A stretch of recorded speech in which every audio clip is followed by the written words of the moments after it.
విలాపవాక్యములు 4వ అధ్యాయము. బంగారము ఎట్లు మందగిల్లినది, మేలిమి బంగారము ఎట్లు మార్చబడినది. ప్రతి వీధి మొగను ప్రతిష్ఠితమైన రాళ్లు పారవేయబడియున్నవి. మేలిమి బంగారముతో పోల్చదగిన సీయోను ప్రియ కుమారులు ఎట్లు కుమ్మరి చేసిన మట్టి కుండలుగా ఎంచబడుచున్నారు. నక్కలైనను చన్నిచ్చి తమ పిల్లలకు పాలిచ్చును. నా జనుల కుమారి ఎడారిలోని ఉష్ట్ర పక్షుల వలె క్రూరురాలాయెను. దప్పిచేత చంటిపిల్ల నాలుక వాని అంగిటికి అంటుకొనును. పసిపిల్లలు అన్నమడుగుదురు, ఎవడనూ వారికి పెట్టడు. సుకుమార భోజనము చేయువారు దిక్కులేక వీధులలో పడియున్నారు. రక్తవర్ణ వస్త్రములు తొడిగి పెంచబడిన వారు పెంటకుప్పలను కౌగలించుకొనెదరు. నా జనుల కుమారి చేసిన దోషము సుధమ పాపము కంటే అధికము. ఎవరనూ దానిమీద చెయ్యి వేయకుండానే నిమిషములో ఆ పట్టణము పాడు చేయబడెను. దాని గనులు హిమము కన్నా శుద్ధమైన వారు, వారు పాల కంటే తెల్లనివారు. వారి శరీరములు పగడముల కంటే ఎర్రనివి, వారి దేహ కాంతి నీలము వంటిది. అట్టివారి ఆకారము బొగ్గు కంటే నలుపాయెను. వారిని వీధులలో చూచువారు వారిని గుర్తుపట్టజాలరు. వారి చర్మము వారి ఎముకలకు అంటుకొనియున్నది, అది ఎండి కర్ర వంటిదాయెను.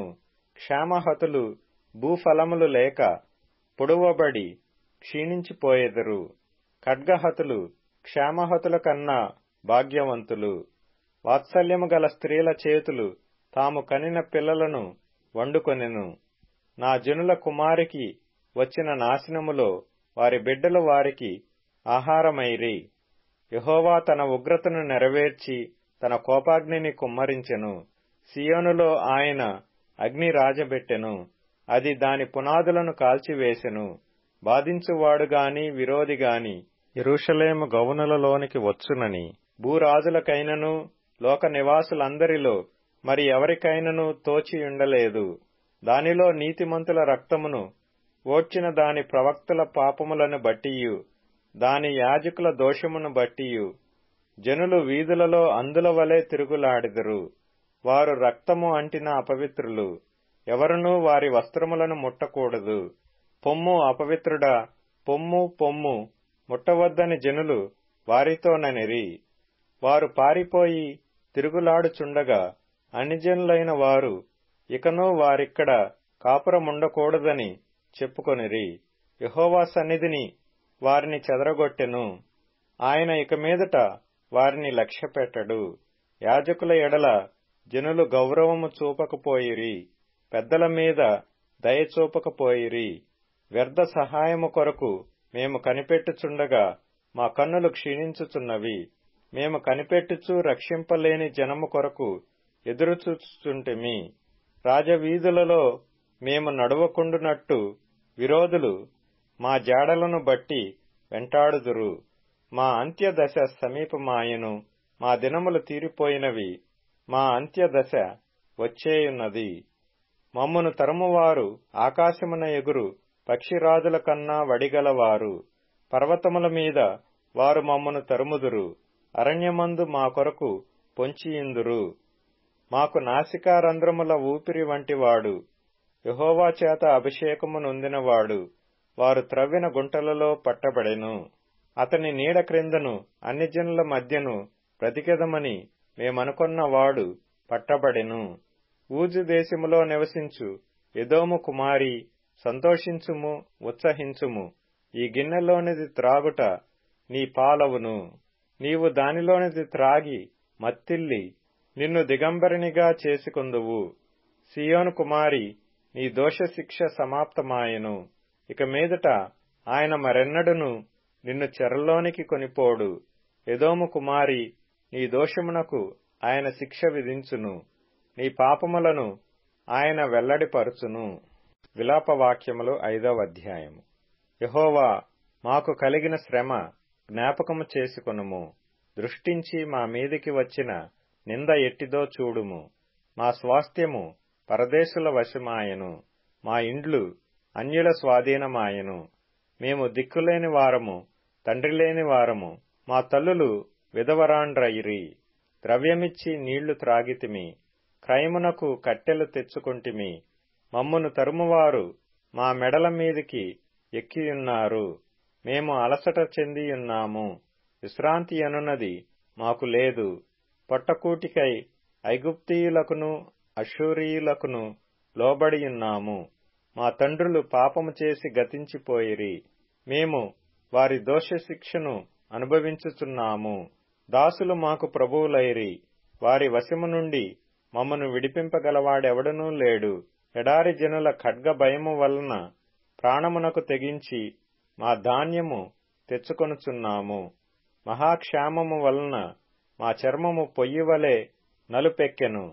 శత్రువులు సీయోనులో స్త్రీలను చెరిపిరి, యూదా పట్టణములలో కన్యకులను చెరిపిరి. చేతులు కట్టి అధిపతులను ఉరితీసిరి. వారేమాత్రమును పెద్దలను గనపరచలేదు.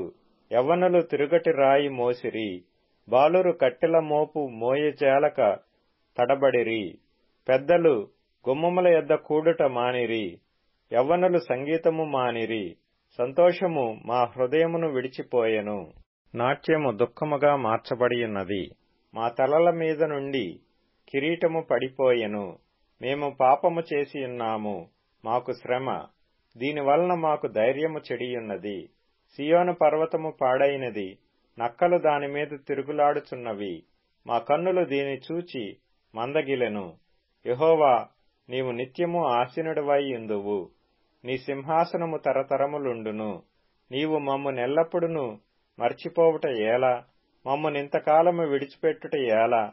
యెహోవా, నీవు మమ్మును నీ తట్టు త్రిప్పిన ఎడల మేము తిరిగెదము.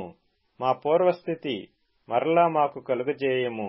నీవు మమ్మను బొత్తిగా విసర్జించియున్నావు, నీ మహోగ్రత మా మీద వచ్చినది. కీర్తనల గ్రంథం 119వ కీర్తన. యెహోవా, హృదయపూర్వకముగా నేను మొర్రపెట్టుచున్నాను. నీ కట్టడలను నేను గైకొనున్నట్లు నాకు ఉత్తరమిమ్ము. నేను నీకు మొర్రపెట్టుచున్నాను, నీ శాసనముల చొప్పున నేను నడుచుకొనున్నట్లు నన్ను రక్షింపుము. తెల్లవారకమునుపే మొర్రపెట్టి తిని, నీ మాటల మీద నేను ఆశ పెట్టుకొనియున్నాను. నీవిచ్చిన వాక్యమును నేను ధ్యానించుటకై నా కన్నులు రాత్రి జాములు కాకమునుపే తెరుచుకొందును. నీ కృపను బట్టి నా మొర్ర ఆలకింపుము. యెహోవా, నీ వాక్య విధులను బట్టి నన్ను బ్రతికింపుము. దుష్కార్యములు చేయువారును నీ ధర్మశాస్త్రమును తోసివేయువారును నా యొద్దకు సమీపించుచున్నారు. యెహోవా, నీవు సమీపముగా ఉన్నావు. నీ ఆజ్ఞలన్నీయు సత్యమైనవి. నీ శాసనములను నీవు నిత్యములుగా స్థిరపరిచితివని నేను పూర్వము నుండి వాటి వలననే తెలుసుకొనియున్నాను. సామెతల గ్రంథం 27వ అధ్యాయం. కడుపు నిండినవాడు తేనెపట్టునైనను త్రొక్కివేయును, ఆకలిగొనిన వానికి చేదు వస్తువైనను తీయగానుండును. తన ఇల్లు విడిచి తిరుగువాడు గూడు విడిచి తిరుగు పక్షితో సమానుడు. హెబ్రీయులకు రాసిన పత్రిక 8వ అధ్యాయం. ఏలయనగా ఆ మొదటి నిబంధన లోపము లేనిదైతే రెండవ దానికి అవకాశముండనేరదు. అయితే ఆయన ఆక్షేపించి వారితో ఇలాగు చెప్పుచున్నాడు. ప్రభువు ఇట్లనెను, ఇదిగో ఒక కాలము వచ్చుచున్నది, అప్పటిలో ఇశ్రాయేలు ఇంటివారితోనూ యూదా ఇంటివారితోనూ నేను క్రొత్త నిబంధన చేయుదును. అది నేను ఐగుప్తు దేశములో నుండి వీరి పితరులను వెలుపలికి రప్పించుటకై వారిని చేయి పట్టుకొనిన దినమునము వారితో నేను చేసిన నిబంధన వంటిది కాదు. ఏమనగా వారు నా నిబంధనలో నిలవలేదు గనక నేను వారిని అలక్ష్యము చేసి తిని అని ప్రభువు చెప్పుచున్నాడు. ఆ దినములైన తరువాత ఇశ్రాయేలు ఇంటి వారితో నేను చేయబోవు నిబంధన ఏదనగా, వారి మనస్సులో నా ధర్మ విధులను ఉంచెదను, వారి హృదయముల మీద వాటిని వ్రాయుదును. నేను వారికి దేవుడనయ్యుందును, వారు నాకు ప్రజలయ్యుందురు. వారిలో ఎవడును ప్రభువును తెలిసికొనుడని తమ పట్టణస్థునికైనను తన సహోదరునికైనను ఉపదేశము చేయడు. వారిలో చిన్నలు మొదలుకొని పెద్దల వరకు అందరును నన్ను తెలుసుకొందురు. నేను వారి దోషముల విషయమై దయగలిగి వారి పాపములను ఇకను ఎన్నడును జ్ఞాపకము చేసి కొననని ప్రభువు సెలవిచ్చుచున్నాడు. ఆయన క్రొత్త నిబంధన అని చెప్పుట చేత మొదటిది పాతదిగా చేసియున్నాడు. ఏది పాతగిలి ఉడిగిపోవునో అది అదృశ్యమగుటకు సిద్ధముగా ఉన్నది. హెబ్రీయులకు రాసిన పత్రిక 9వ అధ్యాయం. మొదటి నిబంధనకైతే సేవా నియమములను ఈ లోక సంబంధమైన పరిశుద్ధ స్థలమును ఉండెను. ఏలగనగా మొదట ఒక గుడారమేర్పరచబడెను. అందులో దీపస్తంభమును బల్లయు దానిమీద ఉంచబడిన రొట్టెలను ఉండెను. దానికి పరిశుద్ధ స్థలమని పేరు. రెండవ తెరకు ఆవల అతి పరిశుద్ధ స్థలమును గుడారముండెను. అందులో సువర్ణ ధూపార్తియు అంతటను బంగారు రేకులతో తాపబడిన నిబంధన మందసమును ఉండెను. ఆ మందసములో మన్నాగల బంగారు పాత్రయు చిగిరించిన అహరోను చేతి కర్రయు నిబంధన పలుకలును ఉండెను. దానిపైని కర్ణాపీఠమును కమ్ముకొనుచున్న మహిమగల కెరూబులుండెను. వీటిని గూర్చి ఇప్పుడు వివరముగా చెప్పవల్లబడదు. ఇవి ఈలాగు ఏర్పరచబడినప్పుడు యాజకులు సేవ చేయుచు నిత్యమును ఈ మొదటి గుడారములోనికి వెళ్ళుదురు గాని సంవత్సరమునకు ఒక్కసారి మాత్రమే ప్రధాన యాజకుడొక్కడే రక్తము చేత పట్టుకొని రెండవ గుడారములోనికి ప్రవేశించును. ఆ రక్తము తన కొరకును ప్రజల అజ్ఞాన కృతముల కొరకును అతడర్పించును. దీనిని బట్టి ఆ మొదటి గుడారము ఇంకా నిల్చుండగా అతి పరిశుద్ధ స్థలములో ప్రవేశించు మార్గము బయలుపరచబడలేదని పరిశుద్ధాత్మ తెలియజేయుచున్నాడు. ఆ గుడారము ప్రస్తుత కాలమునకు ఉపమానముగా ఉన్నది. ఈ ఉపమానార్థమును బట్టి మనస్సాక్షి విషయములో ఆరాధకునికి సంపూర్ణ స్థితి కలగజేయలేని అర్పణలును బలులను అర్పింపబడుచున్నవి. ఇవి దిద్దుబాటు జరుగు కాలము వచ్చు వరకు విధింపబడి అన్నపానములతోనూ నానా విధములైన ప్రాక్షాళనములతోనూ సంబంధించిన శరీరాచారములు మాత్రమైనయున్నవి. అయితే క్రీస్తు రాబోవుచున్న మేలుల విషయమై ప్రధాన యాజకుడుగా వచ్చి తానే నిత్యమైన విమోచన సంపాదించి హస్తకృతము కానిది అనగా ఈ సృష్టి సంబంధము కానిదియు మరి ఘనమైనదియు పరిపూర్ణమైనదియు నైన గుడారము ద్వారా మేకల యొక్కయు కోడెల యొక్కయు రక్తముతో కాక తన స్వరక్తముతో ఒక్కసారే పరిశుద్ధ స్థలములో ప్రవేశించెను. ఏలయనగా మేకల యొక్కయు ఎడ్ల యొక్కయు రక్తమును మైలపడిన వారి మీద ఆవుదూడ బూడిద చల్లుటయు శరీర శుద్ధి కలుగునట్లు వారిని పరిశుద్ధపరిచిన ఎడల నిత్యుడగు ఆత్మ ద్వారా తన్ను తాను దేవునికి నిర్దోషినిగా అర్పించుకొనిన క్రీస్తు యొక్క రక్తము నిర్జీవ క్రియలను విడిచి జీవము గల దేవుని సేవించుటకు మీ మనస్సాక్షికిని ఎంతో ఎక్కువగా శుద్ధి చేయును.